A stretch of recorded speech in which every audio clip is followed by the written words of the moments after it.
ব্যবস্থাপনা পরিচালক মহোদয়কে আপনার সুন্দর বক্তব্যের মাধ্যমে আমাদেরকে দুর্বার তারুণ্য সম্পর্কে জানিয়ে দেওয়া। আসলে আমাদের এখানে যে মান্যবর জেলা প্রশাসক মহোদয় উপস্থিত আছেন, তিনি রাষ্ট্রীয় অনেক গুরুত্বপূর্ণ কাজে ব্যস্ত থাকার পরেও তিনি এই অনুষ্ঠানটিতে এসেছে। আমাদের খেয়াল করতে হবে জেলা প্রশাসক মহোদয়ের সময়টিকে। তো যার কারণে আমরা এখন বাধ্যগতভাবে আমরা আবিদের কিছু কথা শুনব। তার আগে আমি দুটো কথা না বললেই নয়।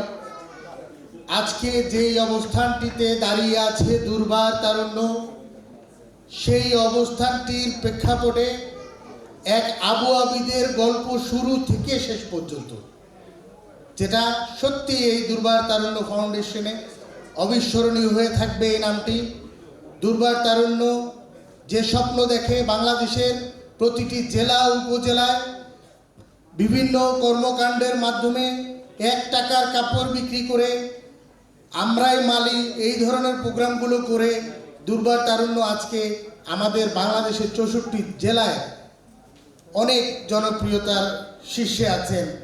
আমরা বেনাপোলে অনেক সুন্দর একটি প্রোগ্রাম করেছি। বেনাপোলে রব রব করে উঠেছিল আবু আবিদের নাম নিয়ে। সেই দুর্বার তারুণ্য আজ আমরা বাংলাদেশের সমুদ্রের একটি বাংলাদেশের সর্বোচ্চ সমুদ্রের পৃষ্ঠে আমরা দাঁড়িয়ে আজকের এই অনুষ্ঠানটি সফল করতে যাচ্ছি। আমরা শুনবো সেই আবিদ কিভাবে এই দুর্বার তারুণ্য শুরু করেছিল, কিভাবে মানুষের দোরগোড়ায় পৌঁছে গিয়েছিল, কিভাবে করোনাকালীন সময়ে চুপি চুপি প্রতিটি বাসায় তার উপহার সামগ্রী অসহায় মানুষদেরকে সে পৌঁছে দিয়েছিল। আমরা আজ সেই গল্পগুলোই শুনবো। আমরা স্টেজে আমন্ত্রণ জানাচ্ছি দুর্বার তারুণ্যের স্বপ্নদ্রষ্টা, দুর্বার তারুণ্যের চেয়ারম্যান জনাব আবু আবিদকে। জনাব আবু আবিদ। আবিদ ভাইয়ের আগমন, গানের স্লোগান হলো না